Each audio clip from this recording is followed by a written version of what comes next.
안녕하세요. 채쌤의 농업톡톡의 채쌤입니다. 날씨가 너무 덥죠. 장마기는 시작이 되었는데 저희 지역은 비가 거의 안 오고 오더라도 소나기로 왔다 가고 일부 지역에는 우박이 내려서 잎도 찢어지고 열매도 상처가 나는 피해가 있기도 했습니다. 자연재해에는 방법이 없는 것 같습니다. 이번 우박 같은 돌발 기상은 예측하기가 어렵기 때문에 가급적 봉지를 일찍 씌우는 것도 피해를 줄일 수 있는 방법인 것 같습니다. 저희 지역은 전년도부터 시작된 가뭄이 장마기인 지금까지도 해소가 안 되는 그런 상황인데요. 또 일부 지역은 6월 초 1차 지베를린 처리 시기부터 저온과 지속적인 비와 흐린 날씨로 생육이 좋지 못한 상황이 발생도 되는 것 같습니다. 기상이변으로 경험해보지 못한 새로운 상황들이 계속 발생이 되는데요. 농사는 하늘이 도와주지 않으며 결코 성공할 수 없음을 또 한 번 느낍니다.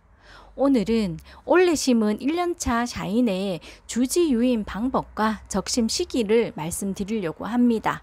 들어가기에 앞서서 올해 2년차인 샤인 재배 농가에서 이 시기 많이 물어보시는 가지가 노랗게 변하는 것에 대해서 먼저 말씀 좀 드리고 가겠습니다. 포도는 신초가 생장할 때는 초본성으로 녹색을 띠고 유연하고 수분 함량이 많은데요. 계속 자라면 줄기의 색깔이 갈색으로 변하고 수분 함량이 점차 감소하여서 단단해지는데요. 이 과정을 목질화라고 합니다. 목질화가 끝나면 등숙이 되었다고 하고 낙엽이 진 후에는 1년생 가지가 됩니다. 가지 색깔이 변하는 것은 등숙의 과정인 것인데요. 샤인은 바로 갈색으로 변하는 것이 아니라 노란빛으로 변했다가 갈색으로 바뀝니다.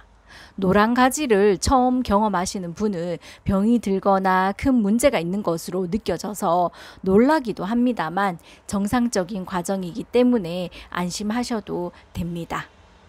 다음은 올해 심은 샤인의 주지 유인과 부초 관리, 적심 시기에 대해서 말씀드리겠습니다.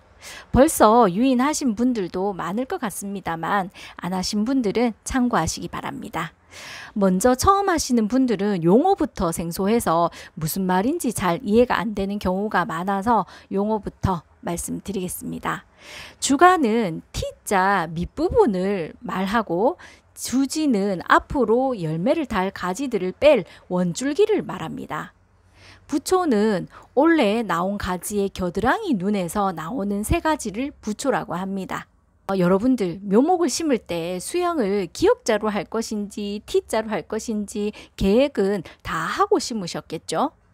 삽목묘의 경우에는 수세가 강하지 않기 때문에 묘목을 2m에서 3m로 심고 주간부 적심 없이 보통 기역자로 유인을 합니다. 유인을 하실 때에는 주지 유인선 위로 한 30cm 이상 키우신 후에 주지 유인선으로 눕히시면 됩니다.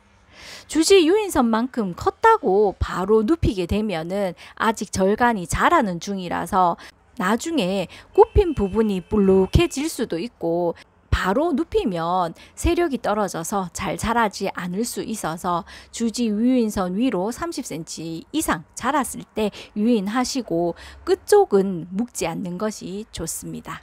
또 유인선으로 눕힐 때에는 가급적 유인선 밑으로 잡아주시면은 주지가 뒤틀리지 않아서 부초를 양쪽으로 예쁘게 받는데 유리합니다. 그런데 이거는 꼭 이렇게 해야 하는 것은 아니고 참고사항이기 때문에 지금 유인선 위로 잡아놨다고 다시 아래로 묶는다고 애쓰실 필요는 전혀 없으십니다. 다음 전목묘의 경우는 보통 4m 간격으로 심고 수세가 강하기 때문에 성목 이후에 경우에 따라서는 감벌을 할 상황이 될 수도 있어서 보통 T자형 양방향으로 주지를 유인하는 것이 좋습니다. 좌우로 유인하며 한 방향으로 4m 이상 길게 유인하는 것보다 발화나 양분 흡수 등 수세를 균형 있게 가져갈 수 있기 때문에 유리합니다. T자로 유인하는 방법은 몇 가지가 되지만 가장 좋은 방법은 신초 하나를 주간으로 키워서 주지 유인선 30cm 위까지 자랐을 때 유인선 밑에서 주간을 자르고 바로 밑에서 나오는 비슷한 부초 2개를 양쪽으로 키우는 것입니다.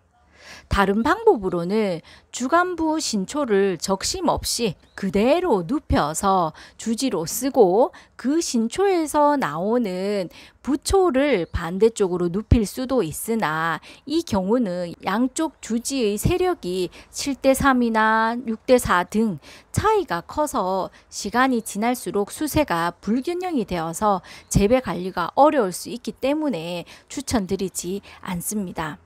또 주간부에서 2개의 신초를 받아 올려서 적심 없이 한쪽씩 유인할 수도 있는데요. 받는 신초 부위가 낮은 경우 경험적으로 적심 후에 부초 2개를 주지로 쓰는 것보다 열매가 상대적으로 좋지 않았는데요. 제 경험상 그런 것이지 이것은 꼭 그렇다라고 말할 수 없기 때문에 경험해보고 싶으신 분은 한두 주 해보셔도 됩니다. 저는 결론적으로 강한 신초 하나를 적심해서 부초를 양쪽으로 키우는 것이 지금은 가장 좋은 방법이라고 생각하고 있습니다. 다음은 주지를 유인 후 나오는 부초 관리입니다. 첫 번째 부초는 강하게 나올 수 있는데요. 기부 우세성이라고 합니다.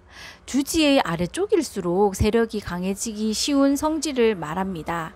따라서 기부 부초를 3단 철성까지 받고 있으면 주지가 잘 못 자라니까 주지가 계속 자랄 수 있도록 1단 철성까지 오면 적심해 주셔야 뒤쪽이 클 수가 있습니다.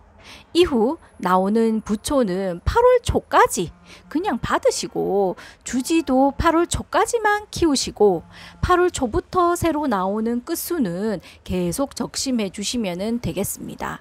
주지가 내가 생각했는 2m, 3m, 4m 목표 지점까지 가지 못했더라도 8월 초 시기 그 시기가 되면 적심해 주셔야지 탄수화물을 저장을 하고 등숙이 잘 되어서 동해 피유도 줄이고 꽃님 분화도 잘 될 수 있습니다. 계속 자라도록 두면 잎에서 만든 탄수화물이 자라는 데 사용이 되기 때문에 뿌리나 가지를 비롯해서 수채 내 각 부위에 탄수화물 함량이 낮고 조직의 치밀도도 떨어져서 겨울철 동해나 건조 피해를 받기 쉽고 꽃눈도 충실하지 못하게 되어서 내년에 빈가지 발생이 많을 수 있습니다. 실제로 늦게까지 자라다가 양분 저장도 못하고 서리를 맞는 경우 춥지 않은 겨울에도 동해를 받아서 피해를 보는 일이 발생이 됩니다. 8월 초 이후에는 적심에 신경을 쓰셔야 할 것 같습니다. 최종 자란 상태에 따라서 겨울 전정 방법도 달라지는데요. 전정을 잘못해서 2년차에 문제가 되는 경우도 많기 때문에 이후 겨울 전정 방법에 주의하셔야 된다는 것을 꼭 기억하시고요. 경우에 따른 2년차 전정 방법은 겨울 전정 시기 때 영상 올려드리도록 하겠습니다. 오늘은 2년차 주지 유인과 부초 관리, 적심 시기에 대해서 말씀드렸는데요. 늘 부족하지만 조금이나마 도움이 되었으면 좋겠습니다. 오늘도 최쌤이었습니다.